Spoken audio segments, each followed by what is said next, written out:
सत्सङ्गत्वे निस्सङ्गत्वं निस्सङ्गत्वे निर्मोहत्वं निर्मोहत्वे निश्चलतत्वं निश्चलतत्वे जीवन्मुक्तिः पुनरपि जननं पुनरपि मरणं पुनरपि जननी जठरे शयनम् इह संसारे बहुदुस्तारे कृपया पारे பாகி முரா.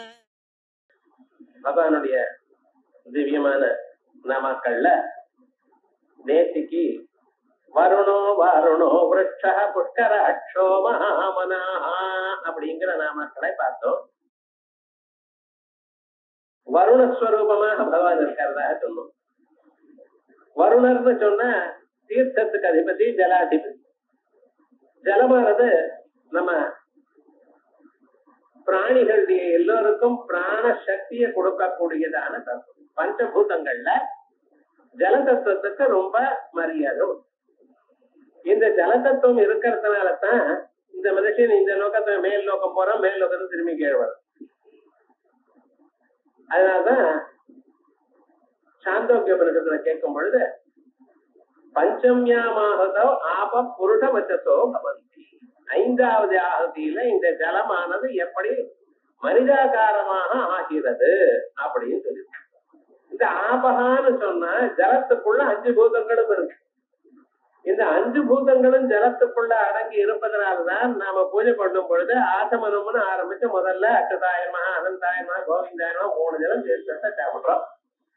பிறகு பூஜைகளுக்கெல்லாம் வருண கலசம் வச்சா அந்த வருணனை தீர்த்தத்தை வச்சு அந்த தீர்த்தத்துல கலசத்தை வருணனை ஆவாகனம் பண்ணி அதற்கு பிறகு எல்லா செயலும் பண்றோம். அந்த வருணனுக்கு தீர்த்தத்துக்கு அவ்வளவு விசேஷம் என்னதான் இருக்குன்னா மனுஷனுடைய வாழ்க்கையில அந்த தீர்த்தத்துக்கு அவ்வளவு விசேஷம் இருக்குங்கிறத பார்த்தோம்.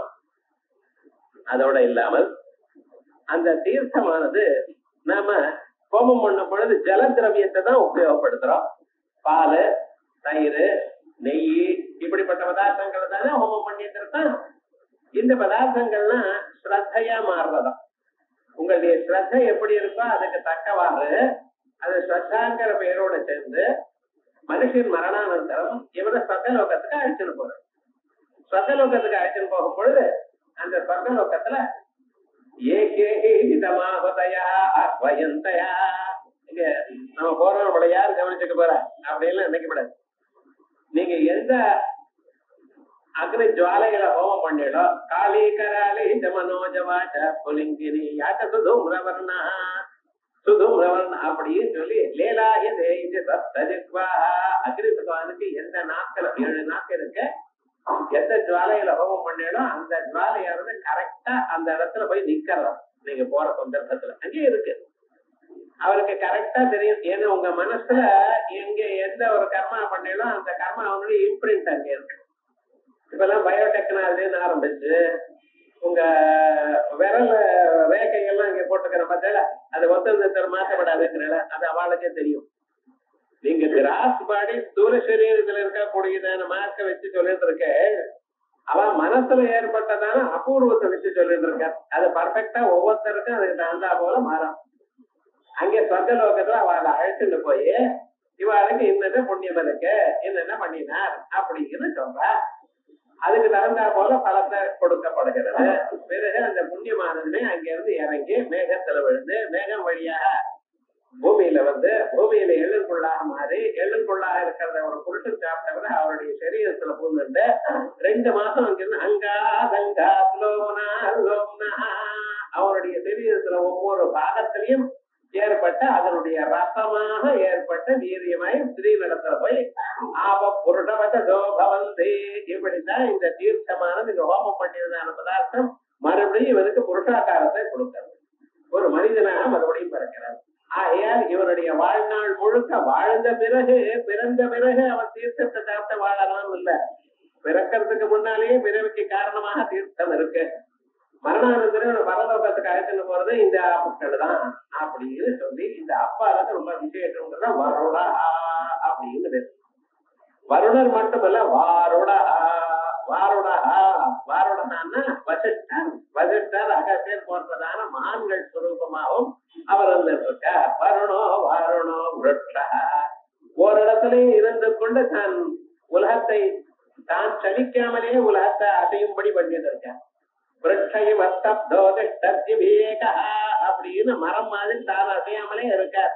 ஆனா தனக்குள்ள இருக்கக்கூடியதான இலைகளும் காய்களும் பழங்களும் இவைகளும் அசைந்து கொண்டு இந்த உலகத்தில் இருக்கிற சகல பிராணிகளும் முக்கியமா ஒரு மரம்னா அந்த மரத்துல எத்தனை பட்டைகள் கூடு கட்டு இருக்கு, எத்தனை பட்டைகள் வாழறது, கீழே மேலையும் போயிருக்கு.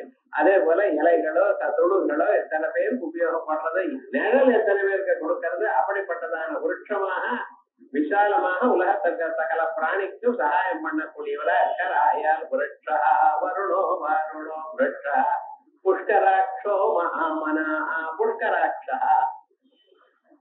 புஷ்கரம்னு சர்வ வியாபகமான கற்களை உடையவர், எங்கும் வியாபித்தவர் அப்படின்னு ஒரு அர்த்தம். தாமரை போன்றதான கண்களை உடையவர்னு அர்த்தம். இந்த தாமரையை சொல்லும் பொழுது நம்ம கழுத்துக்கு கீழே 4 அங்குலத்துள்ள தாமரை மொட்டாக கீழே தொங்கிட்டு இருக்கு. அதை நீங்க தியானம் பண்ணியதுமே அந்த தாமரையானது மலர்ந்து மேல வந்து நடுவுல அந்த ஸ்வரூபத்துல கர்ணிக்கான வேணும். அந்த தாமரையின நடுவு பாகம் இருக்கு பார்த்தா அந்த நடுவு பாகத்துல பகவான் எல்லோருக்கும் தரிசனம் கொடுப்பார்.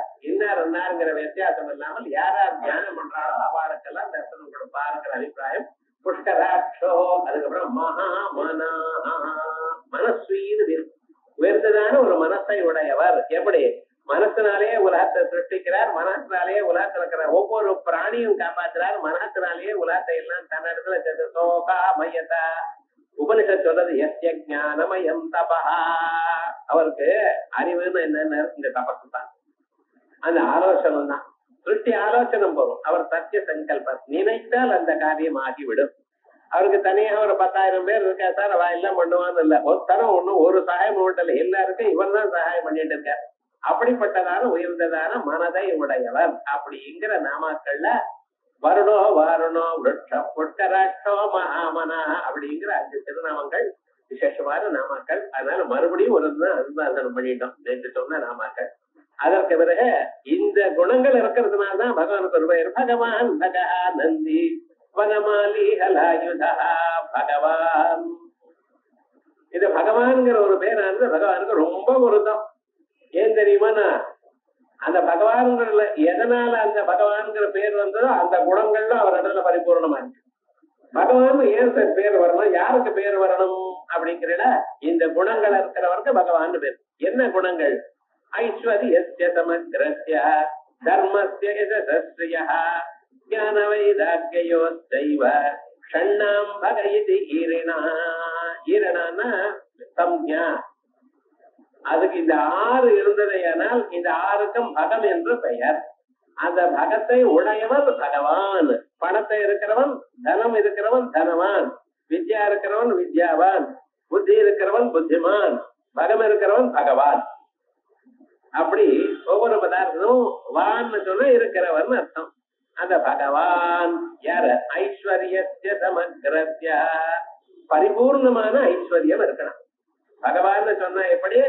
ஐஸ்வர்யம் கொஞ்சம் நெஞ்சம் இல்ல, பரிபூர்ணமாக இருக்கணும். ஐஸ்வர்யஸ்ய சமக்ரஸ்ய தர்மஸ்ய யசஸ்ய தர்மம் பரிபூர்ணமா இருக்கணும். அதே போல யசஸா புகழ் இருக்கணும். அவருடைய புகழ் இவ்வளவு சொல்ல முடியுமா? அப்படி முடியாதான பரிபூர்ணமான புகழ் இருக்கு.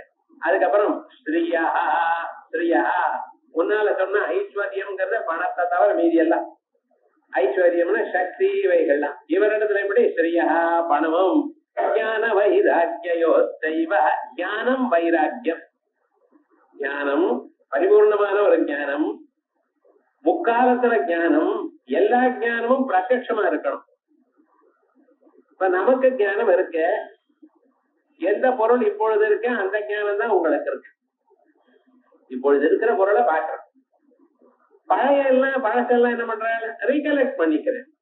ஸ்மிருதி ஸ்மரணம் ரீகலெக்ஷன். இது நாளைக்கு வரக்கூடியது உங்களுக்கு தெரியாது. ஆனா இப்படி இருந்தா நன்னா இருக்கும், இப்படி பண்ணினா தேவலேங்கிறத பிளான் பண்றேன் இல்லையா? ஓஹோ இப்பொழுது டிவி இவ்வளவு பெருசா இருக்கு, மெல்லிசா இருந்தா தேவல அப்படின்னு ஆரம்பிச்சு, செவத்தோட செவலா இருந்தா தேவல, 3D எஃபெக்ட் இருந்தா தேவல, இப்படின்னு யோசனை பண்ணி அதுக்கு எப்படி பண்ணணுமோன்னு அதுக்கு சிரமப்பட்டு ஏதோ பண்ணிட்டு இருக்காங்க. சோ இவ பண்றதுக்கு முன்னாலேயே பிளான் போடுறாளோ இல்லையா? சோ இந்த பிளானிங்னு ஒண்ணு முதல்ல இருக்கு, அதுவும் அறிவுதான். இப்ப மனுஷியாளுக்கு வரக்கூடியதான அறிவானது பிரசன்ட் வர்த்தமான காலத்துல இருக்கிறது மட்டும் பிரத்யக்ஷம். அதே போலயே பாஸ்ட் எல்லாம் ரிகலெக்ஷன் ஸ்மிருதி, ஃபியூச்சரா இருக்கிறது மியர் பிளானிங். ஆனா எங்க பகவானுக்கு ஒரு 100 ஜென்மாக்களுக்கு முன்னால் நீங்க எப்படி இருக்கீங்க, அப்ப என்ன நினைச்சேங்கிறது இப்ப காத்தா தெரியும் ஒரு மனம். அதே போலயே எந்த ஊர்ல எந்த பூச்சி என்ன நினைக்கிறது அவருக்கு தெரியும், பிரத்யட்சமா தெரியும். ஏன்னா அந்த கண்ணோட இவரே பாக்குறாரு, அவருக்கு தனியா ஒரு கண்ணு வேண்டாம். எங்க எந்த கண்ணோட பார்க்க முடியுமோ அந்த கண்ணோட அவர் அல்லாவுடைய தெரியும். எல்லா இன்ஃபர்மேஷனும் அவருக்கு வருது சார், ஒண்ணு கவலையப்படாதீங்களா. பார்த்தேடா ரயில்வேல இந்த கோடியில இருந்து அந்த கோடியிலுக்கு எத்தனையோ பேர் கம்ப்யூட்டர்ல என்னமோ அடிச்சிட்டு இருக்கான். எல்லாம் ஒரு இடத்துக்கு போறதோ இல்லை. எந்த கம்ப்யூட்டர்ல யார் டிக்கெட் புக் பண்ணாலும் அந்த ட்ரெயின் கரெக்டா போறதே சார். இந்த ஊர் முழுக்க இருக்கு, அது எப்படி சார் போகும்? அவரை கேளுங்க, என்ன கேட்காது. இவர் இந்த மனுஷனே இப்படி தயார் பண்ணினா அந்த பகவானுக்கு ஏன் வராதுன்னு. எந்த ஊர்ல எந்த கோடியில எந்த லோக்கத்துல எது நடந்தாலும் அவருக்கு தெரியும். அதே போலயே நாளைக்கு என்ன நடக்க போறதுங்கிறது கூட தெரியும். எப்படி தெரியும்னு, இந்த மாயாங்கிற பித்தியில இவர்கள் இருக்கோ இல்லையா, அந்த மாயில இருக்கிறதானே நீங்க பண்ண போறேன். விவகாரம் என்ன வரப்போறதுங்கிறது கூட அவருக்கு தெரியும். பகூனிமே வியதீதானே ஜன்மானி தவதார்ஜுனா தானியம் வேத சர்வம். நான் தெரிந்து கொள்வேன். நத்வம் வேத பரந்தவ, அவரே வாயை விட்டு சொல்லியிருக்கார். எல்லாம் எனக்கு தெரியும், உமக்கு தெரியாது. நானே இந்த தர்மங்களை எல்லாம் முதல்ல சொல்லிவிட்டேன். அந்த சொன்னதான தர்மங்கள்ல என்ன பண்ண புறா புரோக்தம்மயானகா எல்லாத்தையும் நான் சொல்லிவிட்டேன். இக்ஷ்வாவுக்கு சொன்னேன், மனுரிக்ஷ்வா கவே பிரவீத், அவர் அவருடைய பிள்ளைக்கு சொன்னார். இப்படி வரிசையா நான் சொல்லிட்டே வந்தேனப்பா. அது காலையில மகதாரட்டா அப்படின்னு எப்பொழுது எதை சொன்னாலும் அது டைரக்டா இப்ப சொல்றார். ஆகையால் அவருக்கு எல்லாமே தெரியும். அதோட மட்டும் இல்லாமல் நம்ம மாதிரி அலையிறது இல்லை அவர். இந்த மனுஷன் பாருங்களேன், இது வேணும் அது வேணும், எத்தனை இருந்தாலும் இன்னும் வேணும் வேணும். இந்த வேண்டாம்னு சொல்றவன் யாராவது இருக்கல பாருங்க. ஃப்ரீயா கொடுக்குறேன்னு சொன்னா எல்லாரும் போய் சாப்பிடுறாங்க. வயிறு ரொம்ப ஃபுல்லா இருக்கு, இருந்தாலும் ஃப்ரீயா டீ கொடுக்குறாரு. அங்கே போறான். என்ன சொல்றது இவனுக்கு? பரதநாட்டியம் நடக்கிறது உள்ள பார்த்துட்டு ஒரு கூல் ட்ரிங்க் சாப்பிட்டு திரும்பி வரோம். ஏங்க அது எதுக்கா? அந்த மனுஷனுக்கு இந்த போரும் எனக்கூடியதான எண்ணம் இல்லை. ஆனா எல்லாமும் வேண்டாம்னு சொல்ற எண்ணம் இருக்கு. போரும் எதுலயும் ஒரு ஆசை இல்லாத ஒரு நிலை இருக்கிறதால அந்த நிலை பகவான் ஞானவோ செய்வ. இப்படி ஐஸ்வர்யம், 2 தர்மம், 3 யசஸ், 4 ஸ்ரீயா, 5 ஞானம், 6 வைராக்கியம். இந்த 6 குணங்களும் யார் இடத்துல பரிபூர்ணமா இருக்கோ அவருக்கு அந்த 6 குணங்களுக்கு சேர்த்து பகம் என்று பெயர். அந்த பகமுள்ளவர் பகவான், பகமுள்ளவள் பகவதி. பகவான் பகவதி சொல்லிட்டு இருக்கா இல்லையா?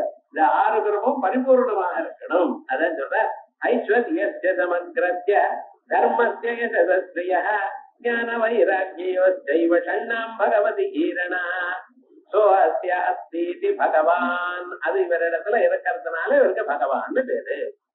அது மட்டும் இல்ல, இன்னொரு லட்சணம் இருக்கு.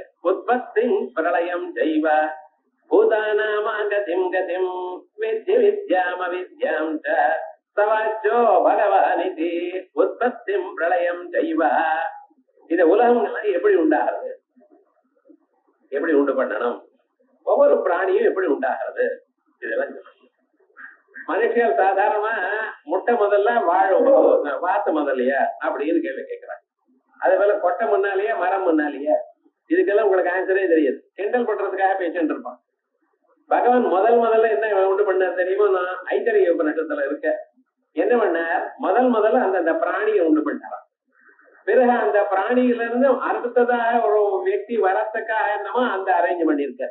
சோ மனுஷாள் பசுக்கள் இவாளுக்கெல்லாம் ஆண் பெண் எனக்கூடியதான வகை தயார் பண்ணி அதுல இருந்து உண்டாகட்டும்.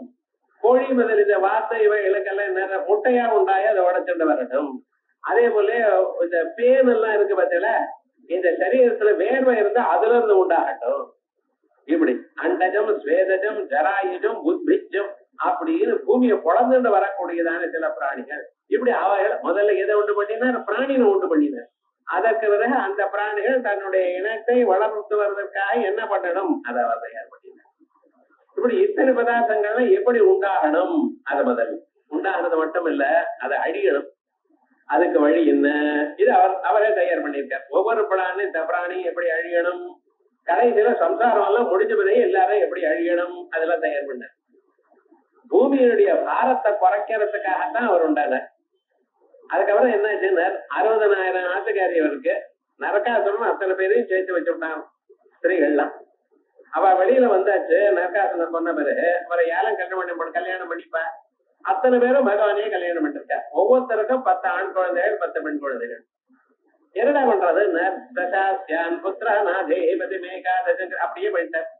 அதுக்கப்புறம் அவளுக்கெல்லாம் தனியா ஒரு துவாரகான்னு ஒரு இடத்தை நிர்மாணம் பண்ணி அத்தனையும் பேர் பண்ணினார். ஆனா அவர் முதல்லயே நீங்க யாரு அப்படின்னு அர்ஜுனன் கேட்கும் பொழுது அவர் என்ன பதில் சொல்லுங்க? காலோஸ்மிலோ கட்சய பிரபலத்தா, நான் காலனா இருக்கேன், உலகமெல்லாம் அழியறதுக்காகத்தான் நான் வந்திருக்கேன், பூமியினுடைய பாரம் குறைக்கிறதுக்காக நான் வந்திருக்கேன் அப்படின்னு சொல்லிவிட்டு 60,000 ஆத்துக்காரருக்கு ஒவ்வொருத்தருக்கும் 20க்கு மேல குழந்தைகள் அப்படின்னு சொன்னா இந்த பூமியை பாரம் குறைக்கிறத இன்க்ரீஸ் பண்றதா சார்னு கேட்டார். கவலையப்படல. என்ன பண்ணினார்? அவளுக்கு பகவான் என்ன பண்ணினார்? சாம்பன்னு ஒரு பையன், அவனுக்கு உலகத்துல இருக்கக்கூடியதான குச்சிதமான புத்தி வரும்படி பண்ணிட்டார். அந்த சாம்பன் குழந்தைகளும் விளையாண்டு இருந்து பொழுது ஒரு காசா தூர்வாசர் வர்றார். அவர் அந்த துவாரத்தை வரும் பொழுது இந்த 4 பேரை பிளான் பண்ணி இந்த சாம்பன் ஒருத்தர் இருக்கானோ இல்லையா, அவனுக்கு ஒரு பெண் வேஷம் போட்டு புடவை கட்டி ரவிக்கு போட்டு கரெக்டா பண்ணி வயசுலயும் ஒரு புடவையை சுத்தி இந்தம்மா உண்டா இருக்க, ஆண் பிறக்கமா பெண் குழந்தை பிறக்கமா கொஞ்சம் சொல்லுவா அப்படின்னு மகர்ஷிகள்கிட்ட டெஸ்ட் பண்ணலாமா. விளையாட்டெல்லாம் நம்மள்கிட்ட வச்சுக்கணும், சாதாரணமான பிராணிகள்கிட்ட. இது என்னன்னா மகர்ஷிகள்கிட்ட போய் சொன்னார். அவர் பார்த்தார் யோக திருஷ்டியில நம்மளை ஏமாத்துறதுக்காக வந்திருக்கான்னு சொல்லிட்டு அவர் வாக்குல வந்துருக்கு. என்னன்னா குலத்தை ஒழிக்க கூடியதான முசலம் உண்டாகும், ஒரு உலக்க பிறக்குண்டார். உலக்க பிறக்குன்னு அறிவ பாட்டுக்கு போட்ட இதனுடைய சீரியஸ்னஸ் தெரியல. ஆத்துக்கு வந்து அதுக்கப்புறம் என்ன இந்த புடவை கைட்டு அந்த உள்ள வயசுல இருக்கிற புடவை எடுக்கணும்னு பார்த்தா வரல, வயது அப்படியே இருக்கு, ஒண்ணும் பண்ணல. எல்லாரும் ஓடி போய் டாக்டர் காமிக்கிற. அவ சொன்னா என்னமோ தெரியல சுவாமி, இது ஆணுக்கு இப்படி வந்திருக்கு. அப்புறம் எல்லாருமே பகவான்கிட்ட நமஸ்காரம் பண்ணிருக்கு. என்ன தகராறு நமக்கு மேல போயிடுச்சுன்னா அவரோட ஒண்ணும் இல்லாத அவ்வளவுதான் ஒண்ணு, நீங்க ஒண்ணும் பயப்பட வேண்டாம், பிராணனுக்கு ஒண்ணும் ஆபத்து இல்லைன்ட்டு அவ்வளவுதான் சொன்னார். அப்ப மன்னிச்சதுனால என்னாச்சு, உன் பிராணனுக்கு ஆபத்து இல்லை. கொஞ்ச நாள் ஆனப்புறம் வயரை கழிச்சுட்டு ஒரு முசலம் வந்துருச்சு, உலக்கே வந்தாச்சு. என்ன பண்றது சொல்ற, என்ன பண்றது? உலக்க வந்து சதி மூலையில போட்டு வைனர், பயமா இருக்கு. அதை பார்த்தப்பெல்லாம் நம்ம தப்பு ஞாபகம் எல்லா குழந்தையும் எடுத்தோம். என்னடா பண்றதுன்னு ஒண்ணும் கவலைப்பட வேண்டாம், சமுத்திரத்திட்ட போய் எல்லாரும் ஏதோ ஒரு வேலை வேணுமோல உங்களுக்கு, அத ஒரு கல்லுல வச்சு நல்லா அரைச்சு கொஞ்சம் கொஞ்சமா, வேற ஒன்றும் உடைக்க விடாது, அப்படியே அரைச்சு அரைச்சு அரைச்சு முழுக்க போகும்படி பண்ணணும் அப்படின்ட்டு. 60,000 குழந்தைகளும் எக்ஸசைஸ் தானே, போய் நேரம் இந்த ஸ்ரீரங்கம் உலக்கன்னு சொல்லுவா, அது மாதிரி விடாம அரைச்சுட்டே இருக்க. கொஞ்ச நாளைக்கு அரைச்சாச்சு. அது நுடியில ஒரு இரும்பால ஒரு பாகம் இருக்கு பார்த்தா, அது அப்படியே வந்து தூக்கி சமுத்திரத்துல போட்டான். என்ன ஆச்சுன்னா இன்னும் கொஞ்ச நாள் ஆச்சு. இந்த மரத்தை அரைச்சதான அந்த பொடி எல்லாம் இருக்கல்லவா, அந்த பொடி சமுத்திரத்துல விழுந்து சமுத்திர நுரையா சேர்ந்து அது மடியும் அலையால அடிக்கப்பட்டு கரைக்கு வந்து சேர்ந்தது. அந்த கரையில இருந்து கொஞ்ச நாள் அப்புறம் தர்ப்பமாக முளைச்சு. இவன் என்ன பண்ணினா ஒரு 2-3 வருஷம் ஆன பிறகு இந்த குழந்தைகள் அத்தனை பேரும் ஒரு நாளைக்கு பீச்சுக்கு போனான். அங்க போன தீர்த்தம் இருக்கிற இடத்த வச்ச கரையில இவ்வளவு பெரிய தர்ப்பங்கள்லாம் நல்லா ஆளளவுக்கு வளர்ந்துருக்கு, 5-6 அடி. சரி வளர்ந்துருக்கு, என்னமோ இது ஏவனமோ இப்படி வளர்ந்துருக்குன்னு சொல்லிட்டு அவட விளையாண்டே இருந்தா. அதுக்குள்ள ஒருத்தர் சண்டை வந்தாச்சு.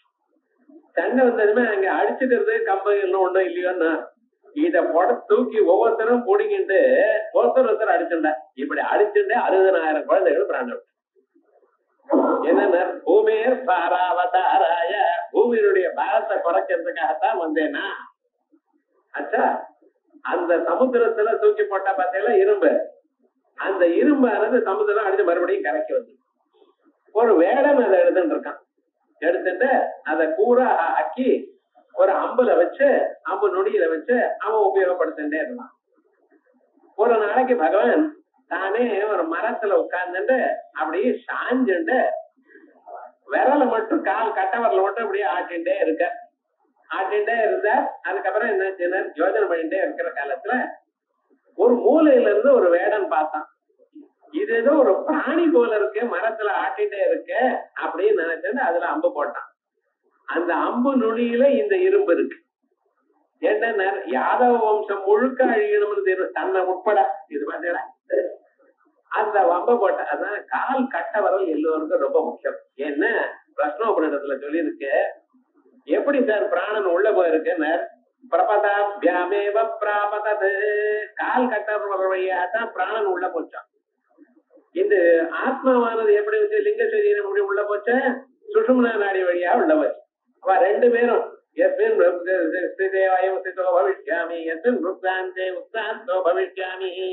யார் இந்த சரீரத்துல இருந்தால் நான் இருப்பேனோ, யார் இந்த சரீரத்துல வெளியில போவேனோ அப்ப போவேன் அப்படின்னு ஒரு மெமரண்டம் அட்ஜஸ்ட் பண்ணிட்டு தான் இவ ரெண்டு பேரும் சரீரத்துக்குள்ள உள்ள பொந்துண்டா.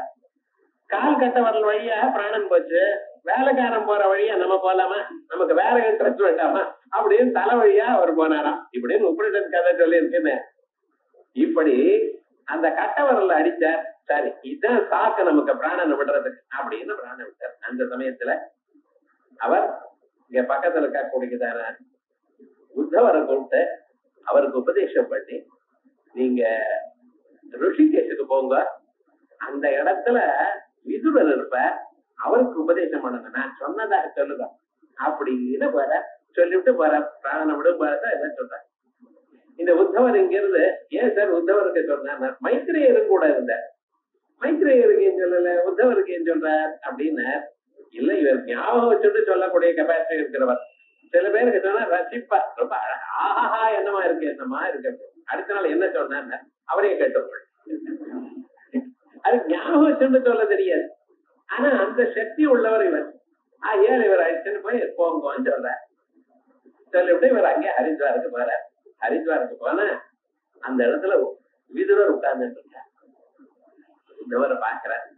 உத்தவரை பார்த்ததுமே அவர் கேட்ட கேள்வி என்ன தெரியுமா, எங்க அப்பா கிருஷ்ணன் சௌக்கியமா இருக்காரா, அப்பா சௌக்கியமா இருக்காரா அவர் அப்படின்னு. இவருக்கு ஒண்ணும் சொல்ல தெரியல. இந்த நியூஸ் எடுத்துட்டு போறார். அதனால ஜலத்தை விட்டு அழுத பிறகு என்ன விஷயம் சொல்லுங்க, விஷயம் சொல்லாம இருக்கு அப்படின்னு. இந்த உலகத்துல இருக்கிற ஒவ்வொரு பிராணியும் தான் மரண காலத்துல எந்த பகவான பிரசங்க சக்கரம் சகிதீட்ட குண்டலம் சபீத வஸ்திரம் சரதீரு ஹெட்சணம் அந்த புன்சிரிப்போட சங்க சக்கர கதா பத்மங்களோட இருக்கிற ஒரு காட்சி எனக்கு வரப்படாத அப்படின்னு நினைச்சிட்டு ஜன்மா முழுக்க ஒவ்வொரு பிராணியும் ஏங்கிறதோ அந்த பரம்பரம் தான் தன் பிராணன் விடும் பொழுது உங்களை நினைச்சார். அப்ப அந்த விதுரர் எவ்வளவு உயர்ந்த பாருங்க. விதுரனுடைய பக்தி அபாரமான ஒரு பக்தி. பகவான் அப்படி சொன்னாரப்பான்னு சொல்லி அதற்கு பிறகு பகவான் சொன்னதான விசேஷமான அம்சங்களை எடுத்து சொல்ற. அதான் ஸ்ரீமத் சாகரத்துல ஏகாதச துவாதச அத்தியாயங்கள் விதுர மைத்ரேய உத்தவ சம்பாதம் அப்படின்னு. அதனால பாகவதம் நம்ம 10 அத்தியாயம் ருக்மணி கல்யாணம் ஆச்சுன்னா பாகவதம் முடிஞ்சது, சம்பாவனை கொடுத்தாச்சு போயிட்டாரு வாத்தியார். அதுக்கப்புறம் ஒண்ணு சொல்றது இல்ல. ஆனா ருக்மணி கல்யாணத்துக்கு பின்னாலேயும் நிறைய விஷயங்கள் இருக்கு. ஏகாதச துவாதச ஸ்கந்தங்கள்ல ரகசியமான அம்சங்கள் பகவானுடைய சாட்சாத் உபதேசம் அங்க இருக்கு. அங்கேதான் பிரபஞ்சத்தினுடைய உற்பத்தி, பிரபஞ்சங்களுடைய பிரளயங்கள் எல்லாம் சொல்லியிருக்க. அதுக்காக இந்த கதை சொன்ன உற்பத்தி பூதானாமகதிம் கதிம், பூதங்கள்லாம் எப்படி வருது, பிராணிகள்லாம் எப்படி உண்டாகுது, எப்படி ஒரு லோகத்துல இருந்து இந்த லோகத்துக்கு போறது, வித்யா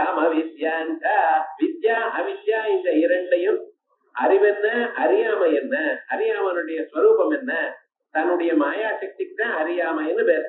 அந்த அவித்யா ஸ்வரூபமான மாயா சக்தி இவைகள்லாம் யார் பரிபூர்ணமாக அறிந்து கொண்டிருக்காரோ அவருக்கு பகவான் வேறு. வேத்தி வித்யாம வித்யாஞ்ச சவாச்சோ பகவான் இது ஐஸ்வர்யாதிகம் சம்ஹார சமயே அந்தி பகா.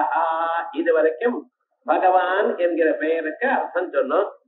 இத பிராதர்பகம் போஷணம் பிரம்மணஸ்பதி பிராதஸ்தோமமுத ருத்ரம் ஹுபேமா அப்படின்னு இந்த பகங்கிற சப்தம் வேதத்துல பாக்ய சூக்தத்துல உபதேசம் பண்ணியிருக்க. பக பிரணேதர் பகதராதே பகவந்தியமதான்னா அப்படின்னு விசேஷமாக வேதங்கள்ல இந்த பக சப்தத்துக்கு இவரை நினைச்ச மாத்திரத்தினாலேயே பாக்கியம் வரும். தினந்தோறும் பாக்கிய சூக்தத்தை சொல்லணும்னு சொல்லிருக்கு. கிரகஸ்தா சன்னியாசிகள் இல்ல, சன்னியாசிகள் வேதத்தை எதை சொல்லலாம்? ஸ்ரீருத்ரத்தை சொல்லலாம், புருஷ சூக்தத்தை சொல்லலாம். அதான் அவளுடைய விவகாரம். நாமெல்லாம் பாக்கியாதி சூக்தங்களை சொல்லணும். அந்த சூக்தம் என்ன சொல்றது? பகவானுடைய கௌரவத்தை விசேஷமா பக பிரணேதோதன யகோபிரஸ்வா அப்படின்னு நமக்கு அஸ்வங்கள், குதிரைகள், யானைகள் அத்தனை விதமான ஐஸ்வர்யத்தையும் நினைச்ச மாத்திரத்தினால கொடுக்கக்கூடிய திவ்யமான மூர்த்தி. அதனால அவருக்கு பகவான் பேர். ஏன்னா விஷ்ணு நாமாக்களுக்கு எல்லாம் மூலம் வேத மந்திரம் சொல்லணும். 1000 நாமாக்களும் 1000 இருக்கு சொல்லணும். அதை சொல்லி அதுக்கு அர்த்தம் சொல்லி அந்த அர்த்தம் எப்படி இங்க இருக்குன்னு சொல்லணும். இது ஆகாரக்காரன் இல்லைங்கிறடா, ஆனா அந்த வேத மந்திரமாதான் எடுத்து பார்ப்போமே. அதுக்கப்புறம் பகா ஐஸ்வர்யாதிகம் சம்ஹார சமயே அந்தி. பகவான் உலகத்தை எல்லாம் அடிக்கும் பொழுது இந்த உலகத்துல இருக்கக்கூடியதான ஐஸ்வர்யங்களையும் தன்னிடத்துல சேர்த்துக்கிறார். பிராணிகளை மட்டும் இல்ல, அந்த பிராணிகளிடத்துல இருக்கக்கூடியதான திறமைகளையும் பிராணிகளிடத்துல இருக்கக்கூடியதான ஐஸ்வர்யங்களையும் எல்லாம் தனக்குள்ள சேர்த்துக்கிறார். ஆகையால் தனக்குள்ள சேர்த்துட்டு அவைகள்லாம் பூமிக்குள்ள வச்சிருக்கார். அதனாலதான் பூமிக்கு ரத்னகர்பான்னு பேர். பூமிக்குள்ள எத்தனையோ ரத்னங்கள் இருக்கு. அதே போல சமுத்திரத்துக்குள்ள எத்தனையோ ரத்னங்கள் இருக்கு. அவைகள்லாம் பகவான் சேர்த்து வச்சிருக்காரு. ஆகையால் அப்படிப்பட்டதான தன்னிடத்துல எல்லா ஐஸ்வர்யம் சேர்த்து கொண்டதுனால பகா பகவான் பகா. அதற்கு பிறகு ஆனந்தி. பகவானுக்கு ஆனந்தின்னு பேர். என்னென்ன சுகஸ்வரூபத்வாத், சுகமே வடிவமாக உள்ளவர். நாம் சுகத்தை நாடுகிறோம், தேடுகிறோம். காலம் பிறந்து ஒவ்வொரு மனிதனும் எதை தேடுகிறான்? சுகத்தை தான் தேடுகிறான். அந்த சுகம் கிடைக்கல. ஆகையால் எது இருந்தால் சுகம் வருமோன்னு நினைச்சுட்டு செகண்டரியாக காசை தேடுறான். காசை அவன் தேடி அலைஞ்சுட்டு காசுக்காக அலையறதுக்கு காரணம் என்ன? காசுக்காக இல்ல, காசு இவனுக்கு சுகத்தை கொடுக்கும் என்பதற்காக. காசு இருந்தால் நமக்கு வேண்டியதான பொருளை வாங்கலாம், காசு இருந்தால் கார் வாங்கலாம், காசு இருந்தா பொருளை வாங்கலாம், அதை அனுபவிக்கலாம். அனுபவிக்கிறோமோ இல்லையா? நம்ம ஆத்துல இருக்குன்னு பார்த்தா பக்கத்தாத்துல இருக்கிறவாளுக்கு வயிற்றுச்சல், அதை கண்டா நமக்கு சந்தோஷம். இப்படித்தானே ஒவ்வொரு மனுஷனுடைய அபிப்பிராயம் என்ன? இல்லைன்னா இந்த உலகங்கள்ல நடத்த பார்த்தா மனசுக்கு ரொம்ப வருத்தம். ஒரு கல்யாணம்னு வச்சு பார்த்தா, ஒரு உபநயம்னு பார்த்தா எவ்வளவு செலவா இருக்கு. ஏன் கல்யாணங்கள்லாம் பழைய நாள்ல அந்த கிராமத்துல நடக்கும். 20 பேர் 30 பேர் தான் வருவா இந்த கிராமத்துல இருக்கிறவா. அவளுக்கு சாப்பாடு போட்டு இதை வைதிகமான கர்மாக்கள் அழகா பண்ணிட்டு சௌக்கியமா இருந்திருக்க. கல்யாணங்கள்ல 50 ஐட்டம் பண்ண மாட்டா. எத்தனை ஐட்டம் பண்ணிட்டு இருக்கா? எவ்வளவு செலவாகுது? எதற்காக? எப்படி எலக்ட்ரிக் உலகெல்லாம் பவர் கட்டுங்கிறான். அங்க போய் பார்த்தா எவ்வளவு கரண்ட், எவ்வளவு லைட்டு. நம்ம கொஞ்சம் யோஜனை பண்ணிக்க வேண்டாமா? அனாவசியமா இத்தனையும் அவசியமா செலவு பண்ணினா க்ஷேமம் தான். ஆனா இதெல்லாம் நிஜமா தேவையான கொஞ்சம் பாருங்க. அதனாலதான் இவங்க கஷ்டப்படுறது. ஆனந்தி, அவர் இந்த விஷயத்தினால வரக்கூடியதான ஆனந்தத்தை அனுபவிக்கலை. ஆனா எப்படி ஆனந்த வடிவமாக இருக்கார். தன்னுக்குள்ள ஆத்மா ராமஹா ஆத்ம கிரீடா ஆத்மரதி கிரியாவான், தனக்குள்ள இருக்கக்கூடியதான ஆத்மாவினாலேயே சந்தோஷப்பட்டு இருக்கார். பணத்தினாலேயோ புகழ்னாலேயோ காசுனாலேயோ பதவினாலேயோ சந்தோஷப்படவில்லை. தனக்குள்ள தன் ஆத்மஸ்வரூபத்தினாலேயே அனுபவிக்கிறார். அதனால அந்த நிம்மதிங்கிறது பரிபூர்ணமாக இருக்கிறவர். ஆகையால் அவருக்கு ஆனந்தி, ஆனந்த வடிவமாக இருக்கிறவர். சுகரூபத்வாத் ஆனந்தி. அதோட மட்டுமல்ல, சர்வ சம்பத் சமிருத்தத்வாத் ஆனந்திவா. நிஜமாக ஆனந்தம் என்ன? திருப்தியில ஆனந்தம், போருமிடக்கூடியதான எண்ணத்தில் ஆனந்தம். நிறைய காசு இருந்த போதிலும் அந்த காசு இருந்தா இன்னும் வேணும்னு நினைச்சவன் அது சந்தோஷமாக இல்லை.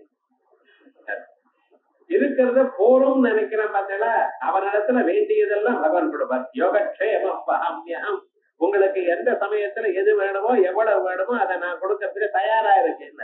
ஒரு நாளும் தன்னுடைய பக்தனை கைவிட மாட்டார் பகவான். அது அந்த நம்பிக்கையோட இருக்கணும். நமக்கு எவ்வளவு வேணுமோ அவ்வளவு வச்சுக்கணும். மீதிய 4 பேருக்கு தானம் பண்றதுன்னு வச்சுக்கணும். இப்ப விவகாரம் என்னடா சார், அப்படி இல்லாம வேணும் வேணும் நினைத்து கொண்டே இருக்கிறவனுக்கு ஒரு நாளும் அந்த மனசே வேற எதுவும் சுகத்தை அனுபவிக்காது.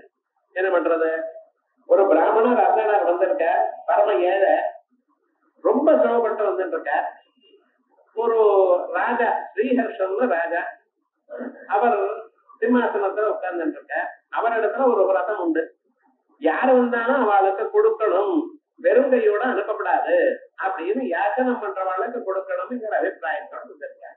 இவரும் தெரியாம அதான் இதுக்கு வந்துட்ட. இவர் வழும்பொழுதே இவரை பார்த்தார் ராஜா. அந்த ராஜாவுக்கு இந்த ஃபேஸ் ரீடிங் தெரியும். அவருடைய தலையில நெத்தியில எழுதி வச்சிருக்காரு, அயம் தரித்ரோ பவிதா அப்படின்னு.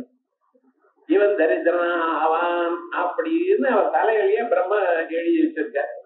இதை இந்த ராஜா பார்த்துட்டார், ரொம்ப கவலைப்பட்டார். ஏன்டா இப்ப என்னாச்சுன்னு நம்ம தான் மாட்டிட்டோம். இப்ப இந்த தரித்திர பிராமணத்தினால ஏன்டா நமக்கு ஒரு விரதம் இருக்கு, வந்தவாள் கேட்டவாளுக்கு கொடுக்காமல் இருக்கப்படாதுன்னு சரின்னு ஏதோ கொடுக்கும். நான் கொடுத்தேன்னா பிரம்மதேவனுக்கு பொய்யாக்கிறவனா அவன். ஏன்னா பிரம்மதேவர் அயம் தரித்ரோ பவிதா இது லலாட்டே அத்தி ஜனஸ்ய தத்துவம் அப்படின்னு பிரம்மதேவருக்கு நான் தப்பு பண்ணினா போல ஆயிடும். தெரிஞ்சுடு தெரியாம தப்பு பண்ண பரவாயில்ல, நானும் எழுதியிருக்கேன் இவன் தரித்திரனா இருப்பான் இந்த ஜென்மாவில என்று எழுதியிருக்கேன். நீர் அதை பார்த்து என் வார்த்தை பொய்யாகும்படி நீங்க கொடுத்துடலோன்னு பிரம்மதேவருக்கு கோபம் வருமோன்னு ஒரு டவுட். கொடுக்கலன்னா நம்ம இத்தனை நாளா காப்பாத்திட்டு வந்ததான விரதம் போயிடுமே, என்ன பண்றதுன்னு அப்படி கொஞ்ச நேரம் யோஜனை பண்றேன். அதுக்கு இந்த பிராமணன் வந்த, இப்ப நான் பரம ஏழையா இருக்கேன், ஏதாவது சகாயம் பண்ணணும். நிறைய தங்கத்தை கொடுத்தாரு. கொடுத்துட்டு அதுக்கப்புறம் எல்லாம் சௌக்கியமா இருக்கும் அப்படின்னாரா. அந்த பிராமணன் ஏதோ ஒண்ணு பேசணும் இல்ல, இவ்வளவு கொடுத்தாரு, கொடுத்த விதத்துல அதனால ஏதோ ஒண்ணு சொல்லணும்னு நினைச்சுட்டு உன்ன சொன்னாரா, இத்தனை நாள் என்னிடத்துல காசு இல்ல, இப்பொழுது எனக்கு தரித்திரம் இல்லைன்னா. திருப்பி இந்த இல்லைங்கிறத அவரை விட்டு போகல. பாத்தீங்களா, இந்த இல்லைங்கிற அம்சத்துக்கு தான் தரித்திரம்னு பேர். எப்ப பார்த்தாலும் ஆத்துல ஏதோ இருக்கு, வேண்டியதை விட அதிகமா இருக்கு. இந்த இருக்குங்கிற எண்ணம், போரும்னு எண்ணம் இருக்கு பார்த்தீங்களா, அந்த எண்ணம் தான் நிஜமான ஒரு ஆனந்தம். இல்லைங்கிற எண்ணமே இருக்கப்படாது. அந்த இல்லைங்கிற எண்ணம் தான் தரித்திரம். அது இல்லாமல் சர்வமும் சமருத்தமா இருக்கும்.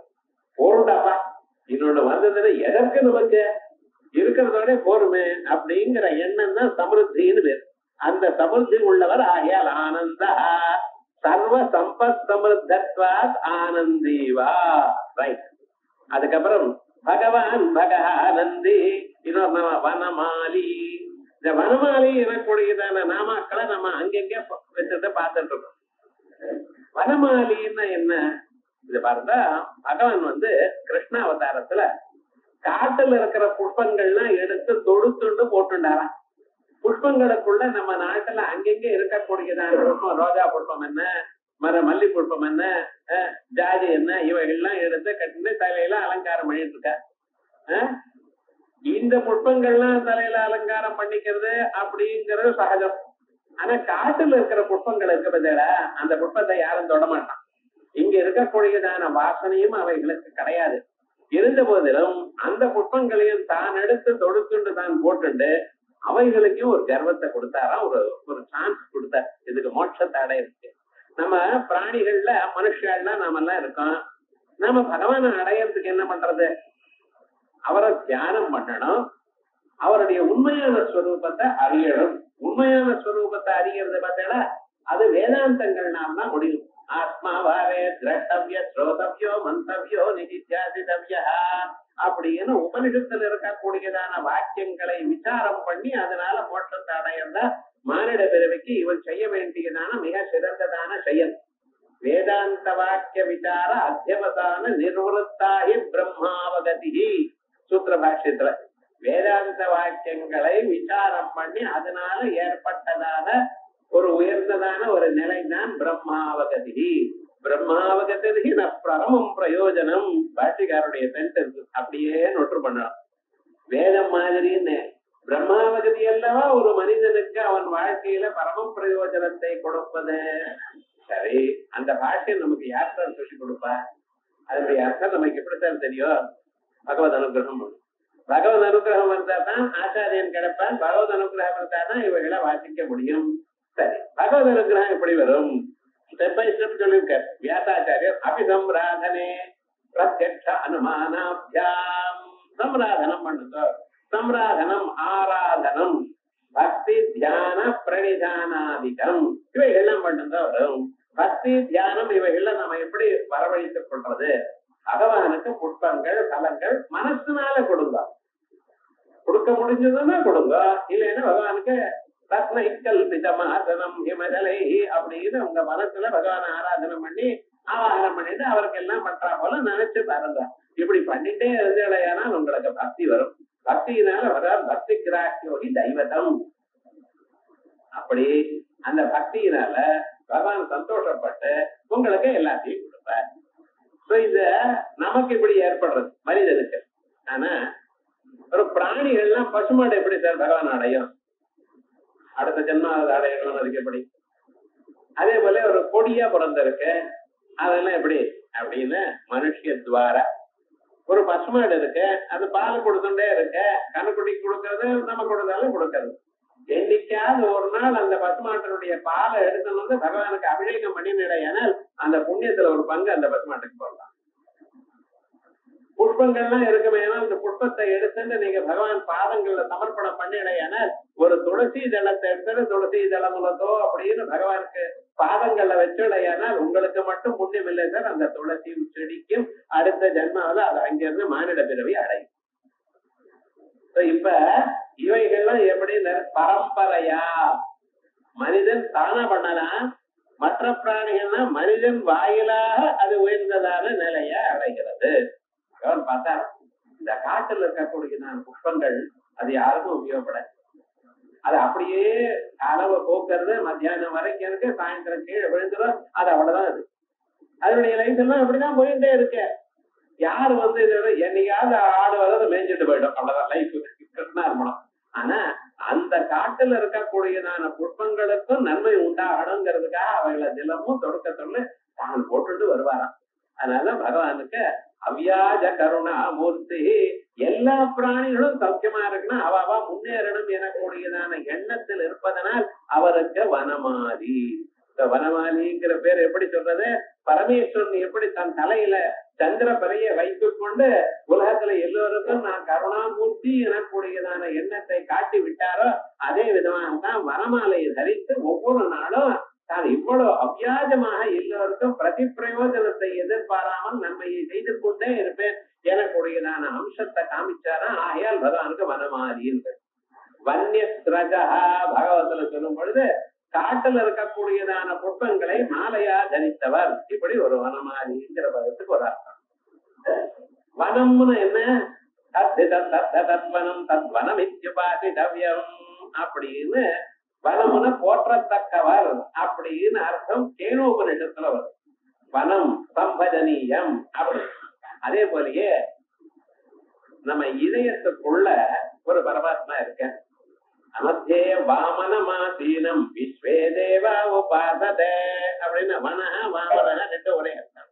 அப்படி இதயத்துக்குள்ள போற்றத்தக்கவரா இருக்கார். அவளை விஸ்வே தேவா உபாசதே. கண்ணு காது மூக்கனாக எல்லாரும் உபாசிக்கிறாரா. அப்படிப்பட்டதான எல்லோராலையும் போற்றத்தக்க கூடியவரா அவர் இருந்து கொண்டு மாலியதே சோபையே உலகத்துல அழகா இருக்கிற தோற்றத்தை கொடுக்கிறார். ஏன்னா அழகா இருந்தா தானே நீங்க பாப்பேன், நீங்க பார்த்தாதானே அவரிடத்துல பக்தி ஏற்படும். அப்படி தோற்றத்தை கொடுக்கறதுனால அவருக்கு வனமாலின்னு பேர். இது இரண்டாவது அர்த்தம். அதோட இல்லாமல் வனமாலிங்கிற பதத்துக்கு என்னன்னா, இந்த உலகங்கள்லாம் படைக்கிறதுக்கு முன்னால அவர் என்ன பண்ணினார், தன்னிடத்துல ஒரு அபாரமான ஒரு சக்தி இருக்கு அவரிடத்துல. அனந்த சக்தி பரமேஸ்வரஸ்ய அப்படின்னு உயர்ந்ததான ஒரு சக்தி. அதுக்கு மாயான்னு பேர். தெய்வீகேஷ குணமயி மம மாயா துரத்யா மாமே வய பிரபத்யந்தே மாயாமே தம் தரந்திதே அப்படின்னு தன்னிடத்துல உயர்ந்ததான ஒரு மாயா சக்தியை வைத்துக் கொண்டிருக்கார். அந்த மாயா சக்தியில தான் பிரதிபலனம் பண்ணி உலகத்தை உண்டு பண்ணணும்னு சங்கல்பித்ததுமே 5 பூதங்கள் உண்டாச்சோம். ஆகாசம் வாயு இப்படிப்பட்டதான பூதங்கள், நெருப்பு, ஜலம், பிருத்திவிங்கிற பூதங்கள். இவைகள்ல முதல்ல இப்ப நீங்க பாக்குற மாதிரி கிராஸா இல்ல, சூக்ஷ்மமாக இருந்தது. அதுக்கு பூத சூக்ஷ்மங்கள்னு பேர். அந்த பூத சூக்ஷ்மங்களை தான் எடுத்துக்கொண்டு தான் அதை மாலையா தரித்தாராம். அதனாலதான் அவருக்கு வனமாலின்னு பேர். வனம்னா அபஞ்சீகிருத பஞ்சபூதங்களுக்கு வனம் என்ற பெயர். அந்த வனத்தை மாலையா தரித்தவர் வனமாலி. அதாவது பூத தன்மாத்திர ரூபாம் வைஜயந்தியாட்சாம் வனமாலாம் வஹன்னு வனமாலி. பூத தன்மாத்திரங்கள், பஞ்சபூத தன்மாத்திரைகள், இதை மாலையா ஏற்றுக்கொண்டு எடுத்துட்டார். இதான் வைஜயந்தின்னு பேர். இதுவும் சில பேர் ஸ்திரீகள் வைஜயந்தின்னு வச்சுக்கிறார், புருஷால் வனமாலின்னு. ஆனா ஸ்திரீகள் யாரும் வனமாலான்னு வச்சுக்கிறது இல்ல. என்னமோ வச்சுக்கலாம், ஆனா வச்சுக்கிறது இல்ல. வனமாலின்னு புருஷால் வச்சுட்டு இருக்க, ஸ்திரீகள் வைஜயந்தின்னு வச்சுட்டு இருக்கா. வைஜயந்திங்கிறது மாலைக்கு பேர். அது அபஞ்சீகிருத பஞ்சபூத சூக்ஷ்மங்களா இருக்கக்கூடியதான பூதங்களை தான் மாலையாக தரித்திருக்கார். அந்த மாலைக்கே வைஜயந்தின்னு பேர். அதே போலயே ஆபாதலம்பரே மாலா வனமாலே திகச்சதே அப்படின்னு புராண வச்சனம். பகவான் மாலை எது வரைக்கும் வச்சுட்டு இருக்காரு? பாதங்கள் வரைக்கும் போட்டுட்டு இருக்காரு. அவர் பார்த்தீங்களா, ஏழுமலையானுக்கு எப்படி மாலை போட்டிருக்காரு? அந்த மாலையை ஒருத்தரால தூக்க முடியாதுன்னு அது அவர் தலையில கட்டி திருதூரம் இது பண்ணிட்டு இருக்க. ஆனா மனுஷால் போட்டுக்கிறது நாதி வரைக்கும் தான் மாலை வரணும், அதுக்கு கீழே வரப்பட. மனுஷால் போட்டுக்கிறது தர்மசாஸ்திரம் அப்படி சொல்றது. அதே போல மாலை போட்டதுமே சில பேர் கழட்டி வச்சிடுற, அதுவும் தப்பு. யார் போட்டாலும் அவதான் கழட்டணும்னு. இது ரொம்ப இருக்க, ஒரு போட்டு போயிட்டே இருப்பேன் நான் வருத்தப்பட்டு. தர்மசாஸ்திரம் என்ன சொல்றது? மாலை போட்டதுமே மாலை கழட்டப்படாத, கொஞ்சம் நேரம் இருக்கணுமா. உமக்கு போடல, ஞாபகம் வச்சுக்கோ. உள்ள இருக்கிற பகவானுக்கு தான் போட்டு ஸ்தோத்திரம் பண்ணினா உங்களை ஸ்தோத்திரம் இல்ல, உள்ள இருக்கிற பகவான் அந்த எண்ணம் இருக்கணும் ஒவ்வொரு மனுஷன். அதே போல ஆபாதல பிரிமான வனமான செய்யதே அப்படின்னு ஒரு ஆட வச்சிடும். இப்படி வரவாலாங்கிற பதத்துக்கு நான் அர்த்தம் பார்த்தேன். பூத தன்மாத்திர ரூபாம் வைஜயந்தியாக்கியாம் வனமாலாம் வன்னு வனமாலி. அதுக்கு பிறகு ஹலாயுதா, பகவானுடைய நாமாக்கள்ல ஹலாயுதா பலபத்ரனுடைய நாமம். பலராமன், பலராமன் இருக்காரு, அவரும் பகவானுடைய ஒரு அம்சம் தான். ராமாயணத்துல ராமன் லக்ஷ்மணன் ரெண்டா. அந்த ஆதிசேஷனுடைய ஸ்வரூபம் லக்ஷ்மணன், பகவான் சாட்சாத் மகாவிஷ்ணுடைய ஸ்வரூபம். அதே போலயே இங்க ஆதிசேஷனுடைய ஸ்வரூபமா பலபத்ரன் உண்டான தான் கிருஷ்ணனாக அவதாரம் பண்ணினார். ராம அவதாரத்துல ராமனுக்கு தம்பியாக லட்சுமணன் இருந்தார். பிறந்தண்ணில இருந்து ஒரு வார்த்தை கூட ராமனை சொல்ல முடியல. அந்த அவதாரத்துல அப்படி. ஏன்னா ராமனுடைய ஸ்வரூபம் மகத்துவ சமானாதிகரண சௌலபியமும் இருக்கு. ரொம்ப பெரியவர் ராமன். எதை வேணும்னாலும் எல்லாருக்கும் கொடுக்கக்கூடியதான சக்தி உள்ளவர். அதே போலயே எல்லாரிடத்துலயும் ஈஸியா பழகுவார். சில பேர் அப்படின்னு அவர்கிட்ட பேசுறதே கஷ்டம். என்ன பேசினா ஏதாவது தப்பா போயிடுமோ, ரொம்ப பெரியவர், அவர்கிட்ட போகப்படாது, ரொம்ப பேசப்படாது அப்படின்னு இருப்பார்.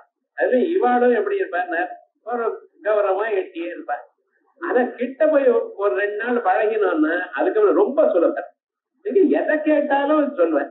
அப்படி ஒரு சௌலபியம். ராமனுடைய குணம் என்ன? மகத்துவ சமானாதிகரண சௌலபியம். அவரிடத்துல கிடைக்காதோ அடைய முடியாதோ இல்ல, ஆனால் அவரிடத்துல போறதுக்கு எல்லோருக்கும் பயம். அப்படி ஒரு உயர்ந்ததான ஒரு குணம் ராமனுக்கு இருந்த போதிலும் எல்லோரும் சில பேர் ராமன்கிட்ட நெருங்க பழகி அவளுக்கு வேண்டியதெல்லாம் அனுபவித்துக் கொண்டிருந்தார். ராமனும் எப்படின்னு முன்னாலேயே பூர்வ பாஷை தானே பேசுவாளாம். தன்னிடத்துல பேசுறத பயப்படுவாங்கிறதுக்கு ஸ்மிதா பூர்வ பாஷை. எப்பொழுதும் மந்தஹாசத்தோட இருப்பார். என்ன ஏது கேட்டவா கேட்பார், சௌக்கியமா இருப்பார்.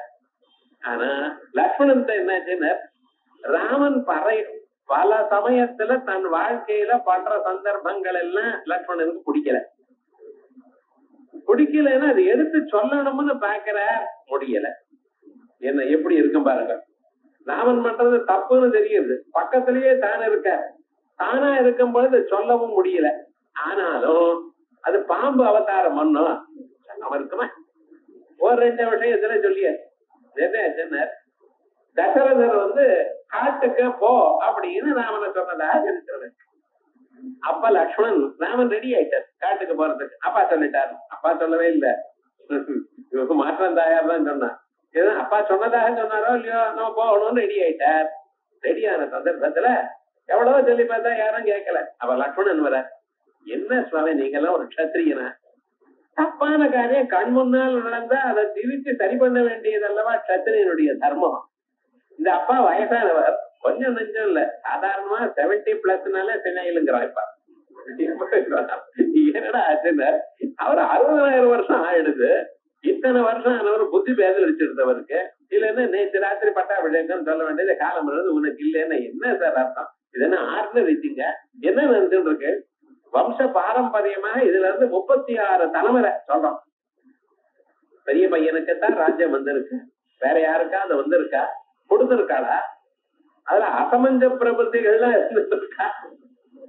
அது எப்படி பெரிய பையனுக்கு கொடுக்காம மீதி பேருக்கு கொடுக்கலாம்? இப்படி நினைக்கிறது தப்பு இல்லையா தசரதர்? அது வம்ச பாரம்பரியமா வரக்கூடியதான தர்மத்தை மாத்துவதுங்கிறது ரொம்ப தப்பு. ஆகையால் தப்பு நடக்கிற காரணம் தட்டி கேட்க வேண்டியது சத்திரியனுடைய ஒரு அபிப்பிராயம். அதான் அவனுடைய தர்மம். ஆகையால் அப்பாவை தூக்கி ஜெயில போட்டு நீ ராஜாவாயிடு. என்ன நல்ல தர்மத்தை தர்மசாஸ்திரத்தோட சேர்த்துதான் பேசுறான். இப்படி நடந்த காலத்துல இது அப்படி எல்லாம் ஞாபகம் வச்சுட்டு இருக்காரு. ராமன் ஒன்னும் பதிலே சொல்லல. இதுக்கு பதில் பின்னால அயோத்தியா காண்டத்துல சொல்றேன்.